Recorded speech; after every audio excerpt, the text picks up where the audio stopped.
¿Qué tal? ¿Cómo están? Esta es una versión más de Haz tu parte, este programa que tratamos de mover en redes, hablando con personas, comentando el trabajo que se está haciendo en el Perú para sanar un poco lo que otros han destruido, lo que otros han enfermado, la tierra está enferma y estoy ahora con Antonio García Bravo, que es un especialista en aves, un ornitólogo, un apasionado de la vida natural. Él está ahora en Chachapoyas y hace días quería hablar contigo, Antonio, porque me interesa un poco que nos cuentes cómo va esto del cóndor peruano, del cóndor andino, ¿no? Esta ave que une a los pueblos andinos en Ecuador, Colombia, Venezuela, Perú, Chile, Bolivia y Argentina. El cóndor es un ave reverenciado, pero también bastante golpeado por la ocupación humana de sus territorios, y el cóndor ya no es un ave tan conspicua como era antes. Ha ido perdiendo poblaciones y de hecho en algunos países está severamente amenazado, pero acá en Perú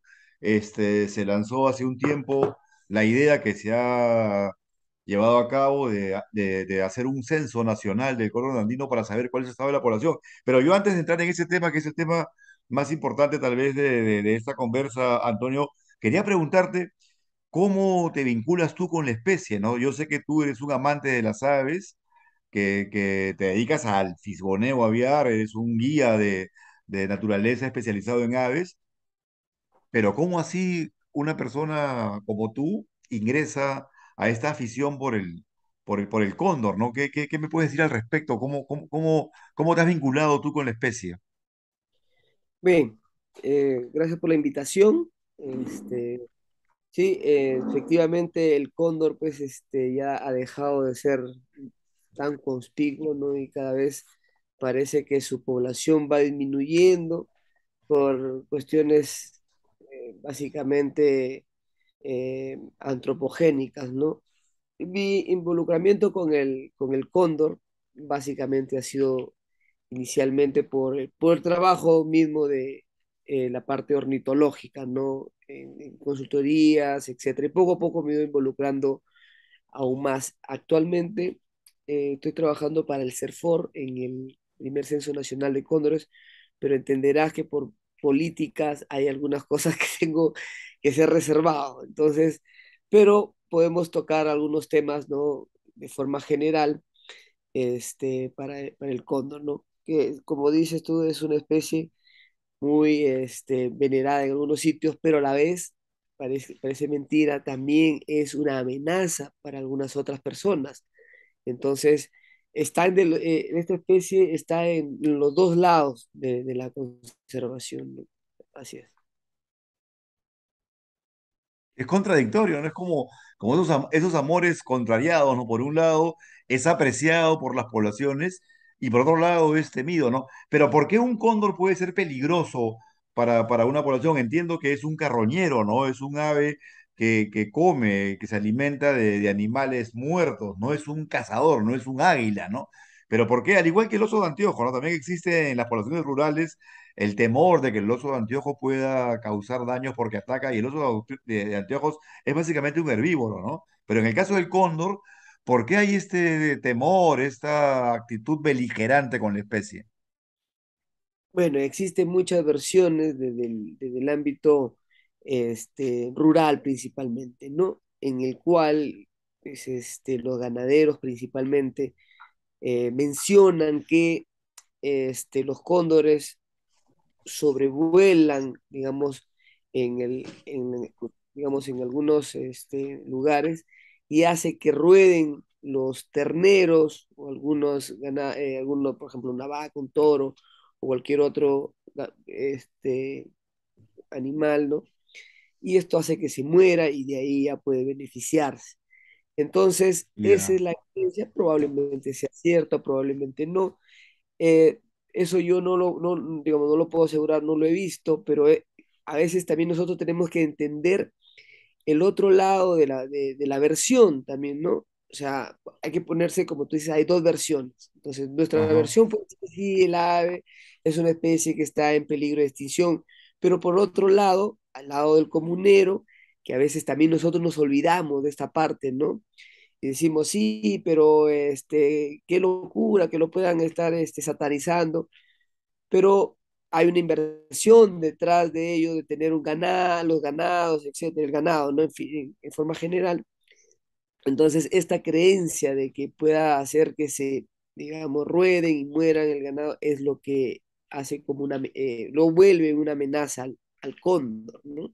También alguna vez hablando con Renzo Piana, que se ocupó de estudiar la especie, él comentaba que los principales peligros con la especie eran las trampas que algunos pobladores ponían y el envenenamiento con carcasas, con animales muertos, que también tenían trazas de algún químico, ¿no?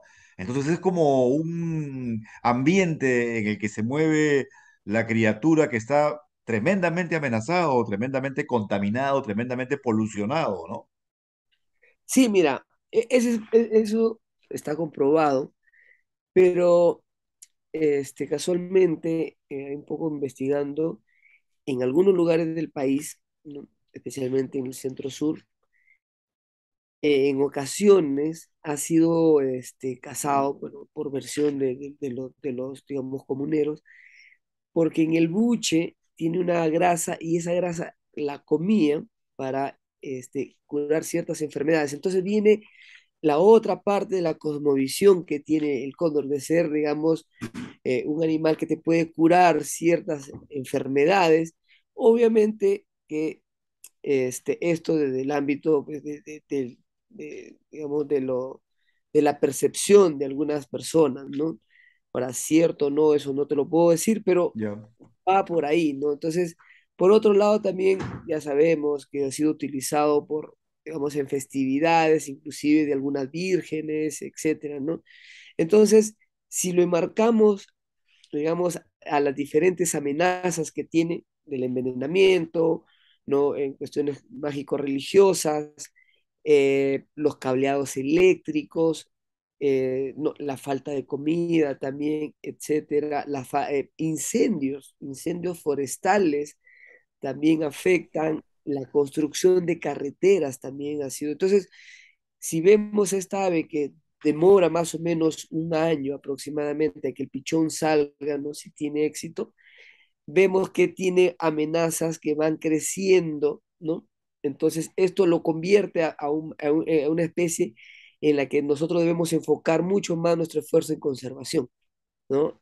Claro Ya. está que siempre hay que tener en cuenta pues también a las poblaciones humanas, ¿no? Desde el punto de vista en que si buscamos el desarrollo, ¿no? El desarrollo este, sostenible, tenemos que también incluir a las personas dentro de la conservación del cóndor andino. Ahora, en Colombia hay una estrategia nacional para el cuidado del cóndor, ¿no? O sea, se ha consensuado entre el gobierno y las organizaciones y hay una estrategia. En Perú también hay un plan nacional del cóndor, se ha trabajado en ese sentido. Entiendo que hay un censo, pero ¿el censo es parte de una estrategia nacional? Efectivamente, ¿no? Efectivamente, la estrategia nacional, sí bueno, el cóndor tiene su estrategia nacional de conservación y parte de esta estrategia sí, es realizar el censo, ¿no? Y ustedes antes del censo más o menos calculaban, yo sé que hay todavía muchos días o semanas de tabulaciones y de trabajo científico antes de dar las cifras, pero yo leía en algunos informes, sobre todo periodísticos, National Geographic, por ejemplo, sacó un artículo donde decía que quedaban en libertad 6.700 cóndores, ¿no?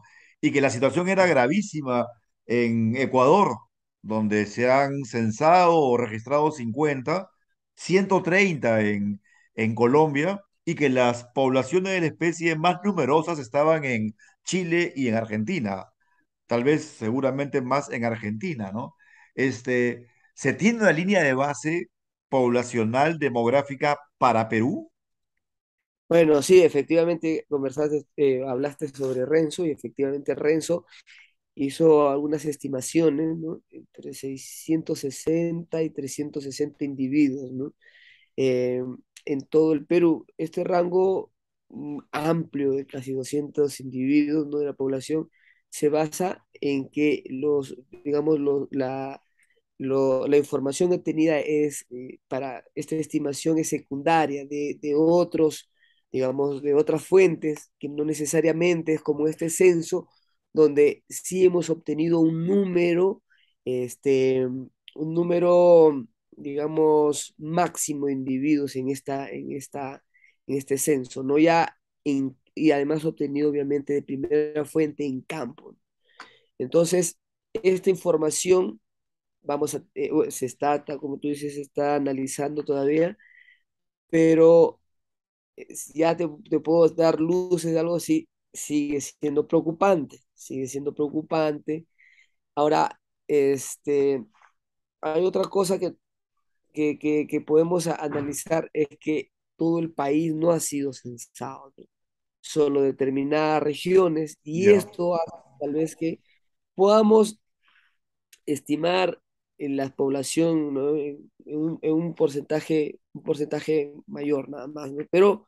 Pero igual sigue siendo preocupante, y efectivamente el sur de su distribución, Argentina y Chile, es donde más es abundante, o la población es mayor. Ahora te pregunto, ¿cuál es la distribución del cóndor? Porque la gente a veces piensa que es un animal básicamente andino y el cóndor puede encontrarse en la costa. Por ejemplo, yo lo he visto batir sus alas inmensas sobre el océano de la Ensenada de San Fernando en el departamento de Ica, y también lo he visto en la zona de Piura, donde el cóndor baja hacia Bayóvar. Entonces estamos hablando de una especie con un amplio rango de distribución. Sí, sí, efectivamente. Inclusive, mira, hay reportes hasta en los bosques secos del Marañón, pero acá hay que entender que también el ave, bueno, en esta cosa, el cóndor, tiene, digamos, se desplaza grandes distancias en búsqueda de su alimento, y en su desplazamiento ocupa varios tipos de hábitat, ¿no? Pero efectivamente se puede encontrar individuos que residen en la costa norte y en la costa centro-sur del Perú, ¿no? Entonces, si bien es cierto, es considerado como el cóndor andino, pero su distribución también comprende la parte costera, ¿no? Hay pocos registros en Amazonía, básicamente podría ser vagabundo, ¿no? Pero de forma residente, podemos decir que en la costa y en los Andes, no en toda la costa, obviamente, en Ahora, algunas. el censo que ustedes han hecho, lo acabas de decir, ha tomado en cuenta algunas regiones nada más, y me imagino que con alguna metodología que ustedes tienen van a tener seguramente una precisión más exacta de la cantidad poblacional. Pero ¿cuáles son los departamentos del Perú donde ustedes suponen está la mayor cantidad de individuos? No es Ica ni Lima, donde te he mencionado que se han visto. Probablemente sea Ayacucho, probablemente, hay ¿Ya? que todavía, pero la zona centro-sur, digamos, es la que más tiene, ¿no? Sí, aunque mira, fíjate, en estudios realizados, en Bayudar también existe una población interesante, ¿no? En Sechura, ¿no? En la provincia de Sechura y el departamento de Piura existe una población interesante de cóndor andino. Ahora, la otra pregunta que me queda por hacer es que me imagino que la especie está asociada a alguna población determinada de la que utiliza su carroña. Por ejemplo, en el caso de los cóndores que bajan a Paracas o que van a San Fernando o que van a Bayobra, entiendo que van detrás de la placenta o los animales muertos de las colonias de lobos marinos, ¿no? ¿Qué animal es el que históricamente le daba al cóndor la dotación alimenticia que necesita para sobrevivir? Bueno, ahí están los camélidos, ¿no? Los camélidos en forma general. Después, eso, digamos, eh, por una cuestión ecológica, ¿no? Acá antes no había vacas, ni burros, ni caballos, entonces lo que queda son los camélidos sudamericanos, son los que, digamos, por historia natural, son los que se alimentan. O sea, no solamente ha perdido su territorio en cuanto a la presencia humana, sino también ha perdido la dotación alimenticia, porque en algunos lugares, por ejemplo, pienso en las zonas altas del Cusco, el ganado, llámese las llamas o las alpacas, empiezan no solamente a ser menores en cantidad, sino a vivir en cercos, ¿no? Entonces, el cóndor pierde esa disponibilidad que tenía antes, ¿no? ¿Por qué es una especie tan frágil en cuanto a su reproducción? Tengo entendido que el proceso de nacimiento de un polluelo es muy complicado, ¿no? Sí, sí, sí, mira, aparte hay que añadir a esto que, digamos, un individuo, digamos, un pichón es cuidado casi un año por los padres, por ambos padres. Y el éxito reproductivo de cualquier especie, sin duda, está en función a cuánto reemplazo de individuos tiene. En este caso, vamos a hablar por una pareja, por uno, no sé, pues un año, 2 años, si tiene éxito, ¿no? Entonces, radica, digamos, en la estrategia reproductiva que tiene el cóndor, Ujú, o sea, de forma general, ¿no? No, no podríamos comparar, por ejemplo, con digamos, el gorrión, ¿no? Que tiene una camada grande en comparación digamos, sale rápidamente. Casi 2 meses, y se tiene reporte que casi, hasta 2 meses se tiene que incubar el huevo del cóndor, más un cuidado parental de casi un año, y solo un individuo, ¿no? Un huevo que pone. Entonces, esto hace frágil a la especie para su, digamos, reemplazo poblacional.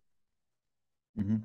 Ahora, para muchos aficionados al birding, para muchos pajareros, el cóndor es una especie no tan difícil de observar, está muy registrada. No es el caso de algunas especies que ustedes tienen en el norte, desde la cantidad inmensa de colibríes que son exóticos, ¿no? El cóndor es un animal, un ave reverenciado, históricamente vinculado a los países andinos, pero que no es atractivo en términos reales para un ornitólogo extranjero. ¿Me equivoco? ¿O vienen al Perú a ver cóndores?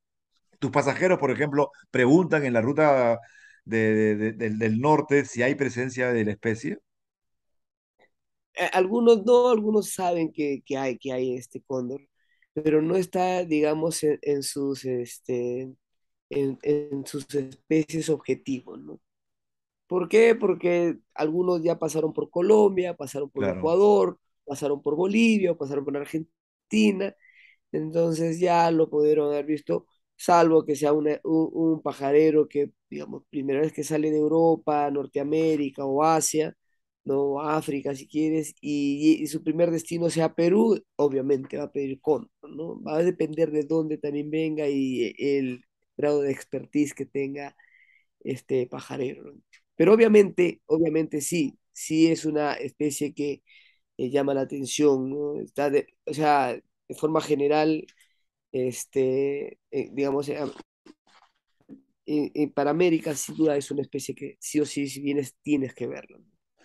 Ahora hablemos un poco del tema que está en el tapete en estos días, ¿no? Se celebra en el Cusco, se inicia el 27 hasta el 30, la Feria de Aves de Sudamérica, ¿no?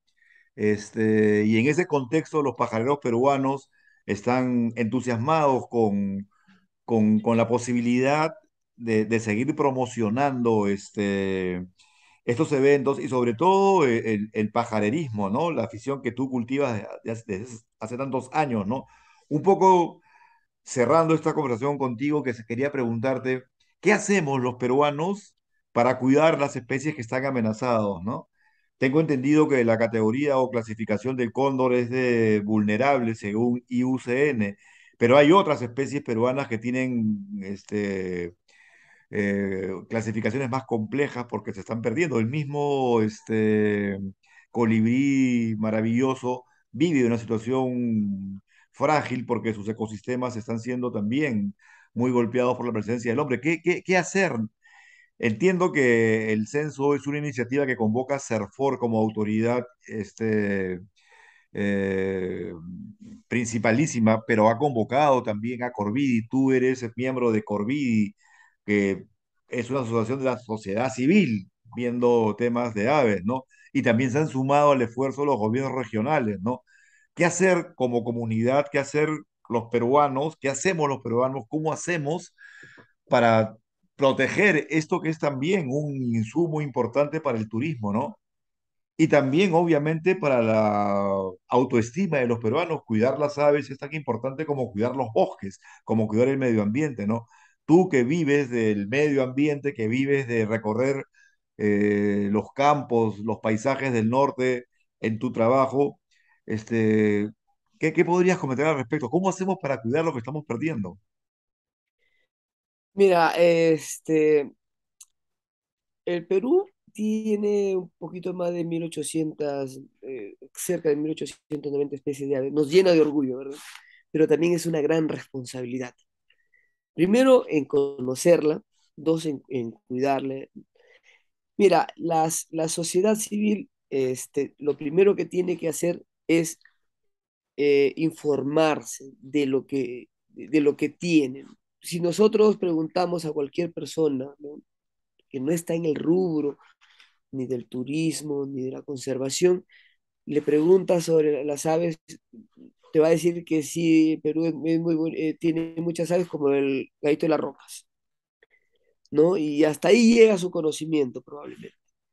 Entonces, lo que nosotros necesitamos ah, es difundir más, ¿no? Que toda esa información respecto a la cantidad y a la calidad de especie que tenemos y a la vulnerabilidad que tienen estas especies, debe conocerlo todo el mundo, ¿no? O sea, todo el peruano debe saber cuántas especies hay, cuáles son las endémicas, cuáles son las amenazas. Entonces, si nosotros brindamos información, ¿no?, va a crear conciencia en las personas. Entonces, lo que nosotros actualmente tenemos es un desconocimiento total, generalizado. O sea, ahorita nosotros lo estamos conversando y, digamos, estamos empapados sobre el tema, pero, digamos, es en nuestro mundillo todavía, ¿no? Es chiquitito, así, digamos, pero a nivel nacional creo que falta esta difusión. Para mí, lo primero que tenemos que hacer como sociedad civil es primero informarnos en todo caso, ¿no? Para poder saber qué es lo que hay. Las estrategias de conservación vienen después, ¿no?, que siempre tienen que estar asociadas con el Estado. Pero para mi parte, de saber qué es lo que tenemos, en todo caso, digamos, como peruanos, y como la otra parte, pero lo que conocemos, difundir lo que tenemos, ¿no? Justo entre ayer y hoy día estuve en Quispe, que eso pertenece a Bongará, que está asociada a la catarata de Yumbilla, y estuve capacitando a unos guías locales, y ahí recién se enteraban pues de que Amazonas tiene el 70% de la diversidad de aves de todo el Perú, o sea, estamos hablando de 1000 especies de las Increíble, 1800. ¿no? Entonces, eso los motiva también, pero recién recibían esa información, ¿no? Ahora, nosotros tenemos 1000 especies, la importancia de conocer. Antes no lo sabían, entonces, este, para mi parte, de una de las cosas importantes que tenemos es difundir lo que tenemos en cuestión Oye, de Antonio, es un diversidad. gusto hablar contigo. Mira, no nos veíamos hace buen tiempo, pero siempre estoy atento a tu trabajo. Yo también creo, como tú, que hay que informarnos y hay que hacer de esto una, una acción o una actividad que convoque a todos, ¿no? Finalmente tenemos un patrimonio que no estamos aprovechando. Yo hablaba con unos amigos colombianos. En Colombia, pues, están con las pilas puestas en el tema de las aves y han desarrollado muchísimo en los últimos años, ¿no? De hecho, me llamó la atención un proyecto de dos pajareros aficionados que se llama Un ave por un día. Perdón, un ave cada día, ¿no? Que todos los días en redes ponen la foto con una especie de sumilla de cada ave de las casi 2000 especies que tienen ellos, ¿no? Tendríamos que hacer algo así, ¿no? Yo creo, y lo voy a proponer ahora en la feria, que es importante que así como estamos trabajando para que haya este evento, también trabajemos para que haya más divulgación, ¿no? Y que realmente, como dices tú, los peruanos amen lo que tienen porque lo conocen, ¿no? Efectivamente, mira, nosotros tenemos que aprender mucho de los colombianos, ¿no? Y tal vez mejorar esas estrategias que tiene, sin duda. Y no solo de Colombia, de muchos otros países. En mi experiencia también en Colombia, a mí me llamó poderosamente la atención que un policía tenía sus binoculares y estaba y te hablaba como pajarero uniformado de policía. Entonces, yo también haciendo, digamos, esa comparación, pero yo le pregunto a un policía, con todo el respeto que tienen los policías, creo que no conocen, ¿no? Porque no están informados al respecto. ¿No? Qué bonito sería que inclusive los policías, sí, no te preocupes, mira, acabo de ver un tal pajarito acá. Sería, o sea, a lo que Claro. quiero llegar es que, que digamos, la observación de aves sea transversal a todo tipo de actividad en el Perú, sería lindo, ¿no? Claro. Bueno, hermano, gracias. Y te felicito a ti y a las personas que han estado detrás del censo porque han hecho su parte, ¿no? Si cada uno de nosotros hacemos nuestra parte, este mundo será otro y nuestro país recuperará un poco su primacía en temas de naturaleza, porque somos un país afortunado. No solamente somos un país diverso culturalmente, como muchos creen, sino que somos especialmente un país diverso naturalmente. Somos un país megadiverso, ¿no? Y eso es un activo que no solamente tenemos que cuidar, sino también aprovechar, ¿no? Y ahí están ustedes, los pajareros, en la cancha haciendo bien su parte. Hermano, un abrazo desde Lima y saludos a los amigos de Chachapoyas, pues ya nos estaremos viendo muy pronto. Cuídate, Gracias. Antonio.